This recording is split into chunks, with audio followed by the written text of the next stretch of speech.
Alright guys, it's been a few weeks between episodes. I have been absolutely flat out trying to get this Evo here done. It has been absolutely kicking my ass and I just haven't really had time to film it. So I want to do something a bit different for this episode. I'm just going to do a quick one take. I'm going to go around the shed. I'm going to show you what I'm working on at the moment. Like this twin mag Shovelhead here, this Evo that I just finished off. I'll start it up for you, show you this thing. It is fucking sweet and it absolutely rips.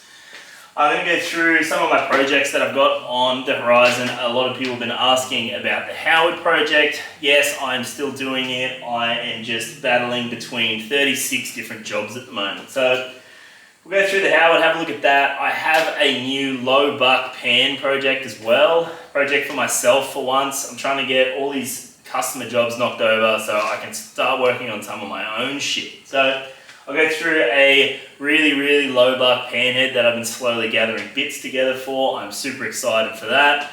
I'm going to go through my twin front head Evo. We can go have a look at that. The old boy is still making my little cam grinder, so I'll tell you a bit more about that in a second. Here, generator shovel that I need to put back together. Got a super funky tank on it, super funky bike. So let's get through the intro and I'll show you around what I've got on at the moment.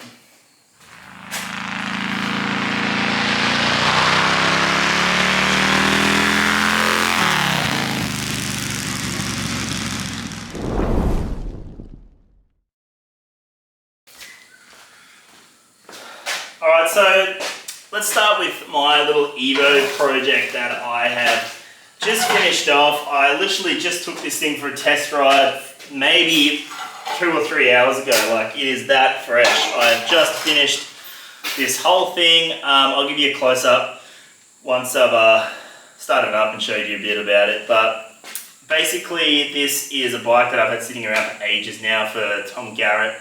I've definitely been dragging it out a bit, but you know, on these bigger jobs, it's a bit difficult to, you know, set aside 2 weeks of not getting paid at a time just to work solely on this thing. So I try and fit in little jobs in between just to keep my bank account looking good. So finally got this thing all buttoned up. As always with these builds, it blows out a bit. Like, everything I touch on this thing, you know, I might buy something brand new, but everything I've touched I've had to either modify or make from scratch.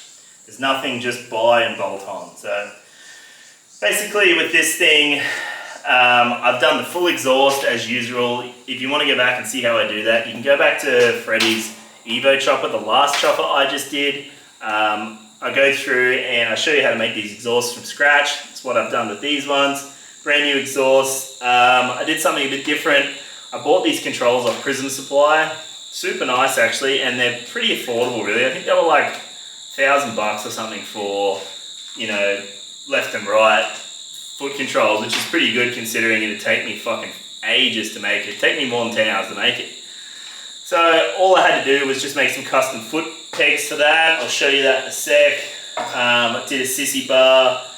I had to go through this frame. This is a Shovel Hunter bike. I don't know if you guys have ever dealt with Shovel Hunter or seen him on Instagram trying to raffle off his dodgy bikes. This is the end result. I've had to change heaps of stuff. Like, the only thing that's really stayed the same is the frame, the engine, and the gearbox. I've changed absolutely everything else and fixed everything else. Just in the assembly of this thing, I've got hours and hours and hours. And before that, all the fabrication, hours and hours and hours. So this thing is super sweet now. I've just rewired the whole thing, so it's got brand new wiring, brand new paint, brand new, you know, pipes, brand new polish. Everything is absolutely brand new on this thing. And let's see if it'll start. First kick for the camera. When I first put this thing together, I asked my girlfriend Geordie how many kicks she reckoned it would take to start it the first time. She said 15, I said 5, and it started in 3. So let's see if it'll do it again. Couple of squirts there, 2 primes. 1, 2, and then ignition on, headlights on. Oh, nah, didn't do it.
Yeah, so the engine sounds super, super nice. I had to pull these rocker boxes and the front cover and all this stuff apart to polish it all. That's why it's all nice and shiny now.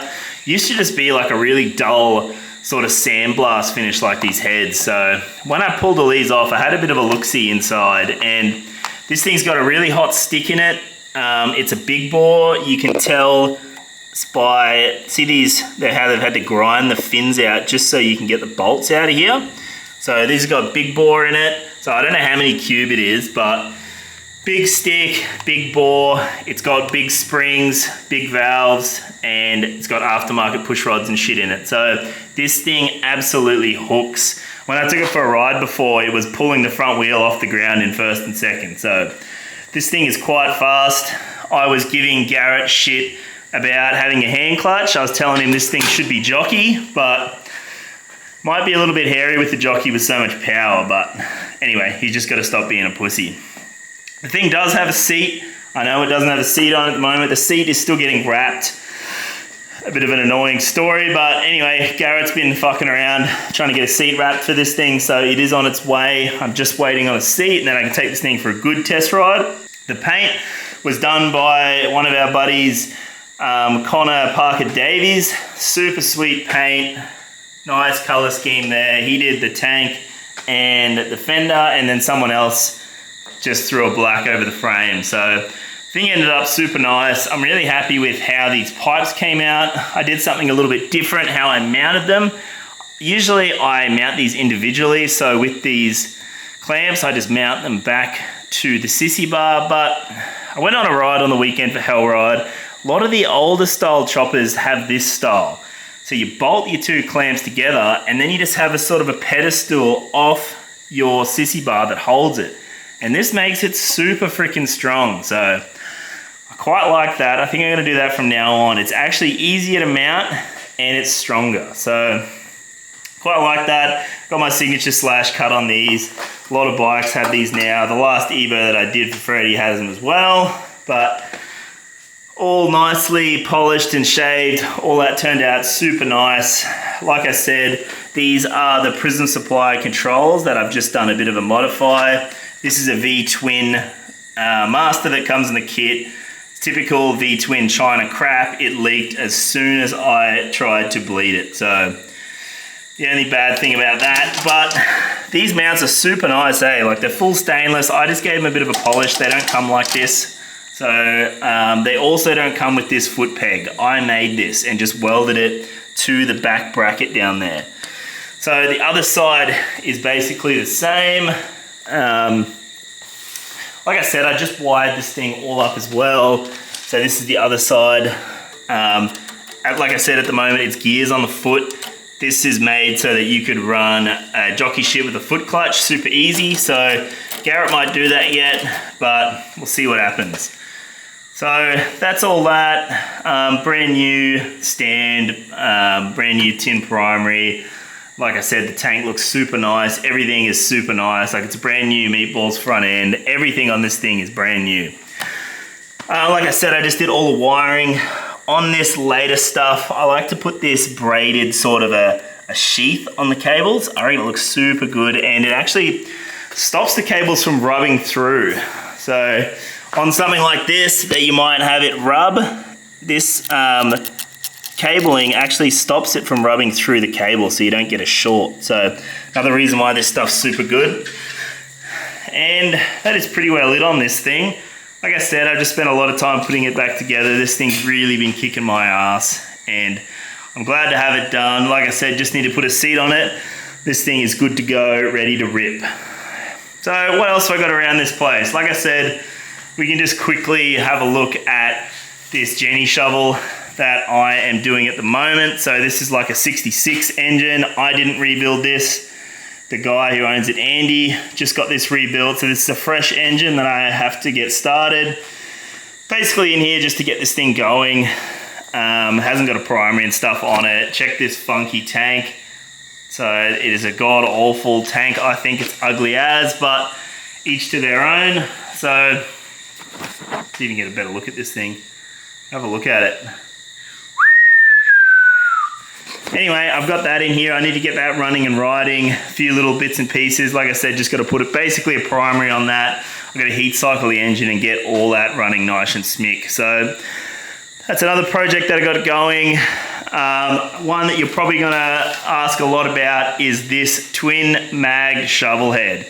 So this is a buddy of mine, Rupert's bike. He had this built in Canada. So Levi was telling me his mate, like the best engine builder in Canada, built this engine. It was a personal engine and Rupert did some sort of a deal and got it off him. And apparently it is super fast. So not exactly sure on the specs of this engine, but Levi's ridden this thing and he said it's wild. It lifts the front wheel in basically first, second and third.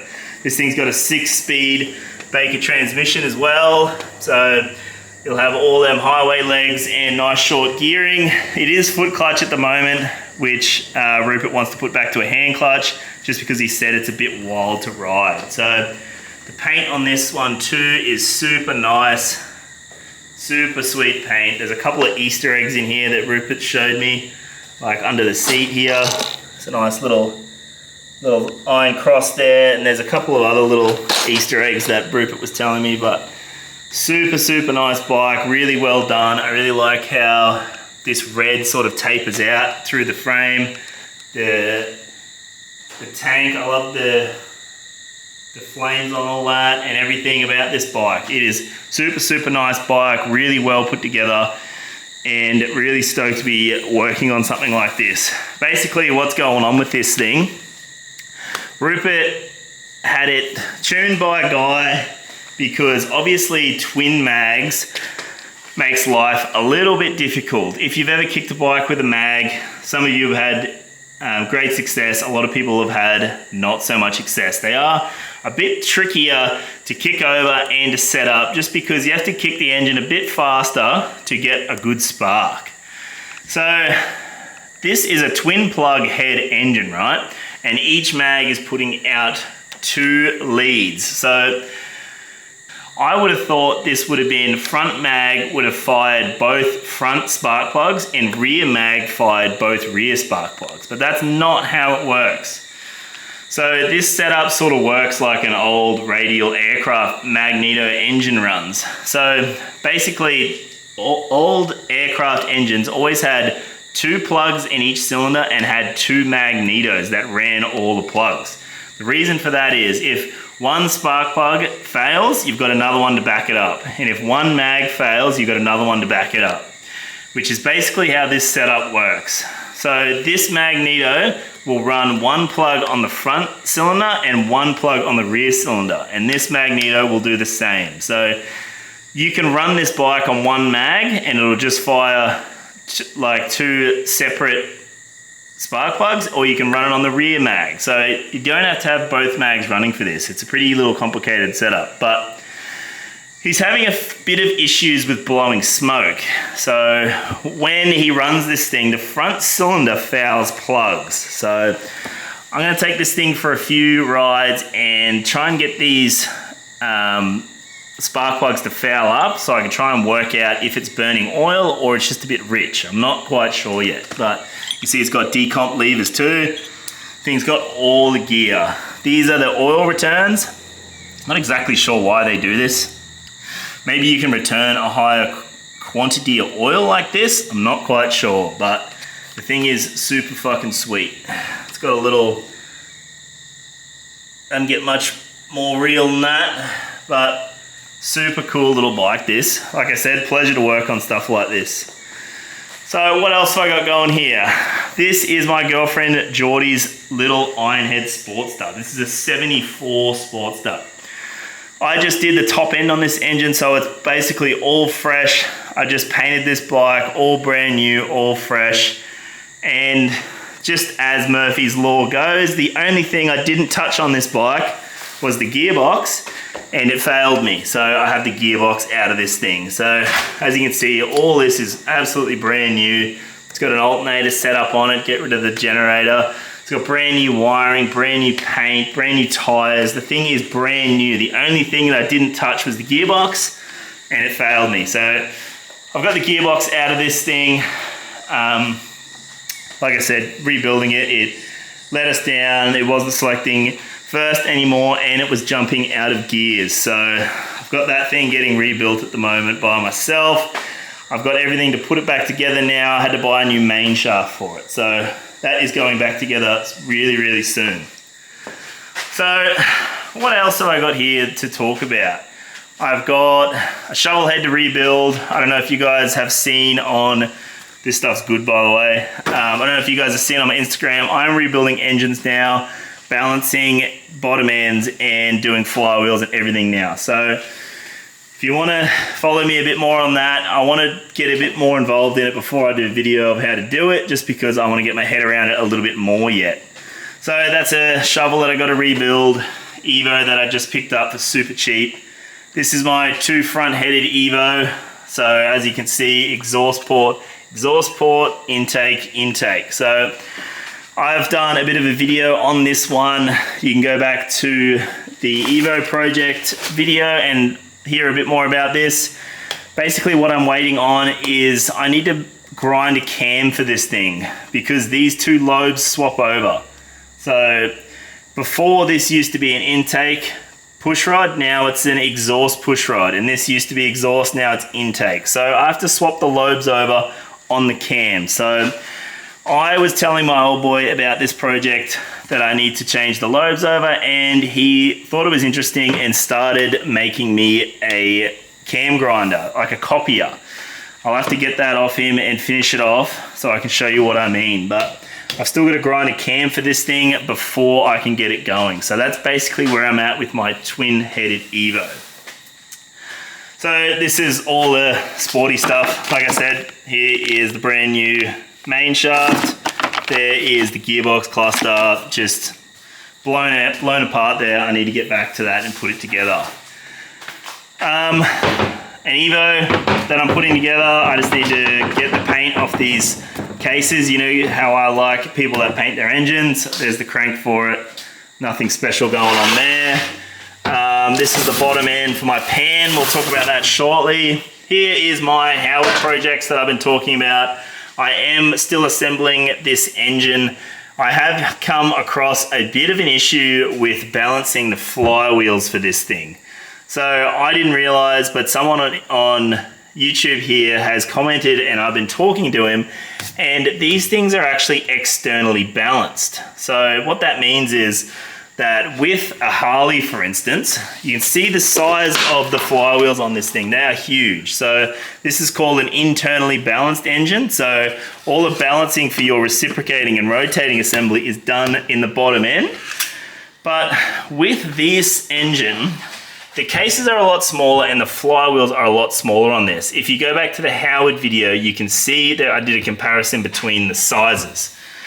So the reason for that is these things have a big flywheel on the outside. So a flywheel that would sit here on your drive side. And what that does, that externally balances the engine. So all your rotating weight is on the outside. So I've got to try and work out if I can lighten up my reciprocating assembly so that I can keep it internally balanced, or I'm going to have to work out how to externally balance this thing. So that is a little hiccup that I have assembling my Howard, but I think I have a solution for it. I have all the parts to put it back together. I just need to work that out. So that is where I'm at with the Howard. I haven't forgotten about it. I'm still getting there.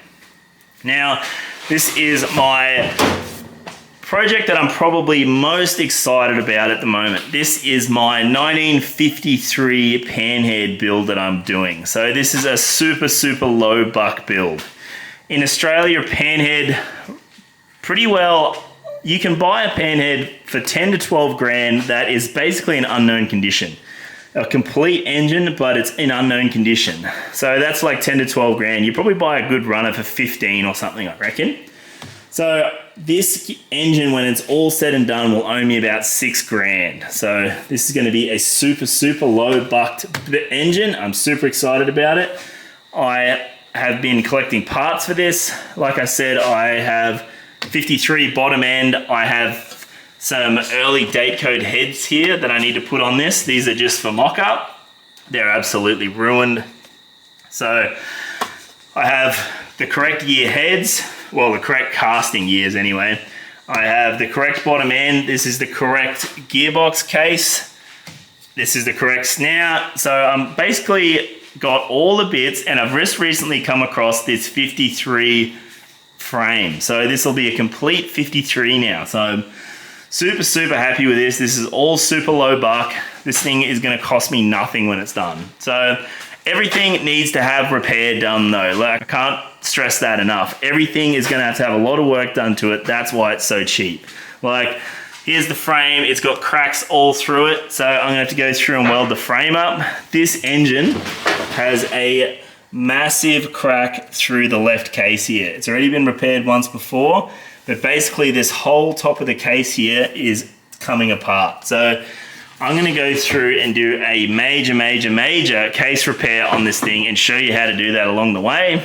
My right case is smick, so I don't really have to do anything with that. It's had a bit of a repair here that I will fix up, but basically this is gonna be the next project that I really dive into, I think. I'm really excited to get this thing done just because it's gonna be a super sweet, all sort of the right year Panhead build. I've got the right front end for it. I've got a girder there as well, and I'm thinking about running an Indian girder. I've got the right front end for it, the right wheels for it. I got the right tanks for it. Everything is going to be super sweet. Just a nice traditional chopper out of this thing. So super looking forward to that. But basically that is all of these projects I've got on at the moment.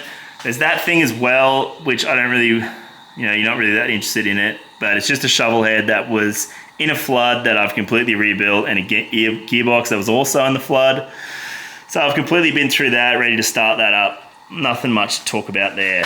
So basically, this is what I'm working on at the moment. If there's anything you want me to, you know, do a bit more in depth, anything you want me to film, anything that you would be interested in seeing, please drop a comment below. Tell me what you want to see, and I will see you on the next episode. Maybe talking about whatever project you are most interested in.